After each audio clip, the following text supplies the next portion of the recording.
Now we come to this second issue. Why some people they don't do it? So these are their doubts. What are their doubts? The first doubt, I have mentioned it last time, the hadith of Jabir ibn Samurah, that is in Muslim. The Prophet ﷺ has said to the people when they were raising their hands, why do you raise your hand like the tail of horses, كَأَنَّهَا أَذْنَابُ خَيْلٍ شُمْسٍ, as if they are the tails of some arrogant horses.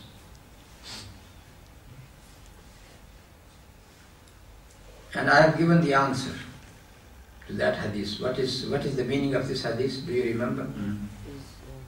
Some people, when they become Muslim, they just used to raise their hands in any place, regardless.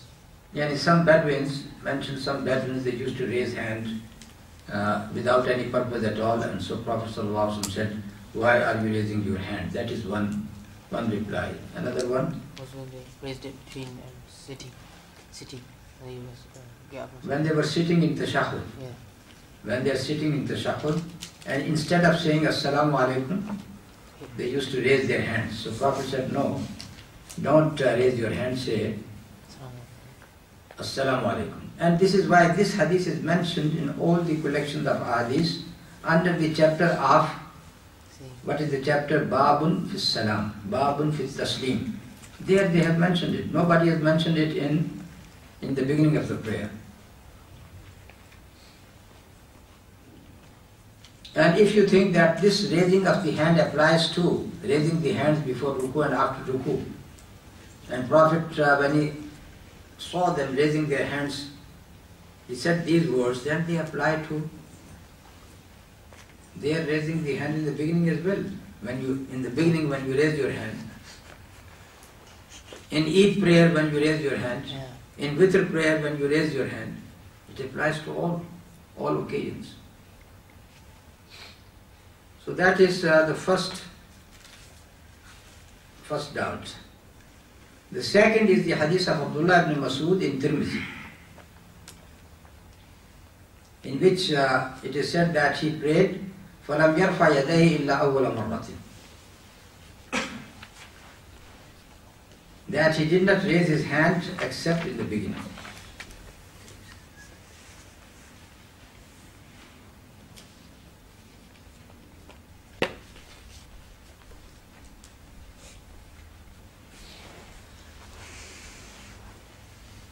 Now this hadith is declared weak by many traditionalists, like Abdullah ibn Mubarak, Tirmidhi, Ibn al-Jawzi, Ibn Hajar, Shawkani, Abu Hatim al-Razi, Ad-Daraqutni, Ibn Hibban, Abu Dawood, Shafi'i, Ibn Abdul Barr in Tamheed, all of them they said this hadith is dhaif hadith because of a great Imam, but he was Mudallis, Sufyan al-Sawri. Sufyan al-Sawri, he is known with Tadlis. So in Tadlis, if a person is narrating one hadith by saying an, and he is Mudallis, then this hadith becomes dhaif until he explains whether he has listened it directly from his sheikh or not. So because of the tadlis of Sufyan al-Sawri, this hadith was declared as weak. That is one thing. Second thing, there are so many ahadiths which tell us that you have to raise your hands, which we have just read about from 17 Sahaba. What is the principle? If one hadith is negating something and another hadith is adding something, and the one which is adding something is more trustworthy, what is the principle here? The trustworthy one. Shaz? No, ziyada. Hadith ziyadatu siqa. Ziyadatu siqa. This is the question of ziyadatu siqa. Ziyadatu siqa maqbula. When a trustworthy person adds something, then it is acceptable. What you are saying, that all these muhaddisin are saying one thing, Yeah. and he's saying contrary. Sheikh, can you So that becomes shaz. Can you know the hadith of, regarding pointing the finger?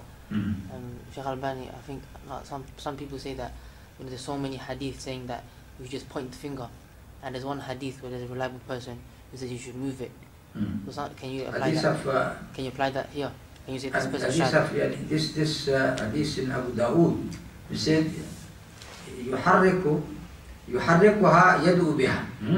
يحركها يدعو بها. Other hadith say ashara bis sababa. He has just pointed out with sababa.